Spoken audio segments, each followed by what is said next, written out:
Bonjour à tous, c'est Zimbabwe, on se retrouve aujourd'hui pour une nouvelle vidéo de l'amour, pour donc les événements du 21 mars. Aujourd'hui, c'est l'anniversaire de l'indépendance d'un pays, l'indépendance de la Namibie.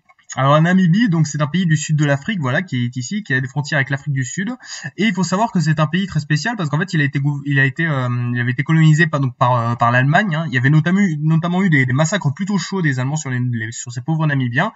Puis ensuite, donc après la Première Guerre mondiale, la Namibie est passée sous contrôle de l'Afrique du Sud pendant quelques décennies. Puis ensuite, il y avait eu la fondation d'un parti politique namibien, donc le SWAPO, Organisation du peuple du Sud-Ouest africain, dirigé par Sam Nujoma.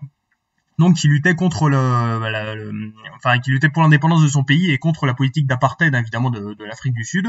Et du coup, la Namibie a eu progressivement son indépendance de l'Afrique du Sud, puis elle a été sous mandat de l'ONU à un moment, et donc en 1990, c'est l'apothéose, et du coup c'est l'indépendance complète de la Namibie, et Sam Nujoma donc devient président de la République de Namibie durant une quinzaine d'années, donc c'est très important dans l'histoire de son pays. Il faut savoir que la Namibie est un pays très spécial parce qu'en fait, il fait 800 000 km², mais c'est un des pays les moins densément peuplés au monde. 3 habitants au kilomètre carré, on est seulement à 2,6 millions d'habitants, donc c'est quand même plutôt petit, mais donc voilà, c'est quand même un nouveau pays que vous connaissez. Retenir. Aujourd'hui, c'est aussi l'anniversaire d'une célèbre offensive allemande de la Première Guerre mondiale, l'offensive du printemps. Donc qui a eu lieu en 1918. Alors on se remet dans le contexte. Quelques semaines avant, donc c'est la fin des combats sur le front de l'Est, hein, évidemment, avec le traité de Brest-Litovsk.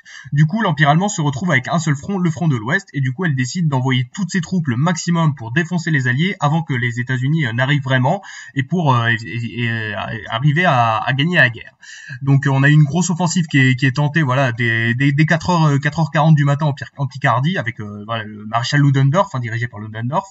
Et il faut savoir que les Anglais étaient totalement désorganisés, ils ont été pris de surprise et les Allemands ont réussi à gagner 50 km, sauf que Ludendorff a pas réussi à profiter donc de cette percée, et on a le maréchal Foch, le général Foch qui est nommé commandant en chef des forces alliées sur le front de l'Ouest, donc il monte en grade et donc il arrive à réorganiser les forces et donc à stopper cette offensive allemande. Et du coup pendant plusieurs mois il va y avoir plein de combats qui vont faire évidemment des centaines de milliers de pertes, hein. Évidemment ça va être ultra chaud, mais en tout cas donc les Allemands vont pas réussir à avoir leur percée parce qu'en fait ils ont pas eu une très bonne stratégie, alors que les Alliés étaient mieux organisés, et aussi au niveau logistique les Allemands ont pas réussi à organiser donc cette offensive. Coup dur pour eux, et donc voilà, c'était vraiment la dernière occasion en fait pour l'Empire allemand de vraiment gagner la guerre, parce qu'à partir du moment où donc les États-Unis arrivaient, du coup il y avait un soutien moral et logistique qui arrivait, et du coup ça commençait à devenir vraiment chaud pour l'Allemagne.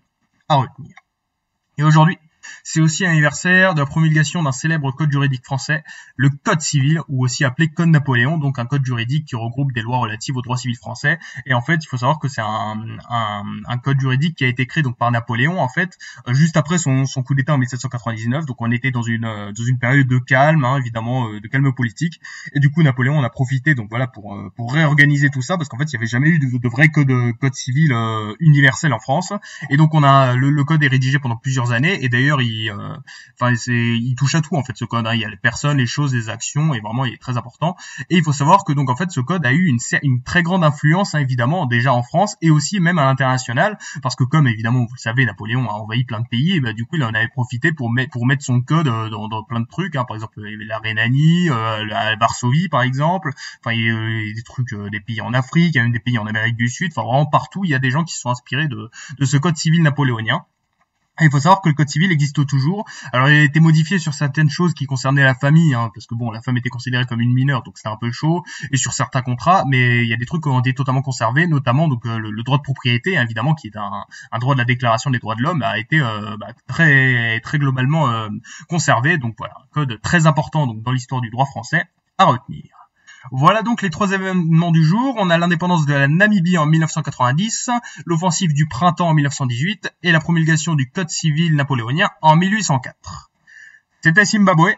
Merci d'avoir regardé.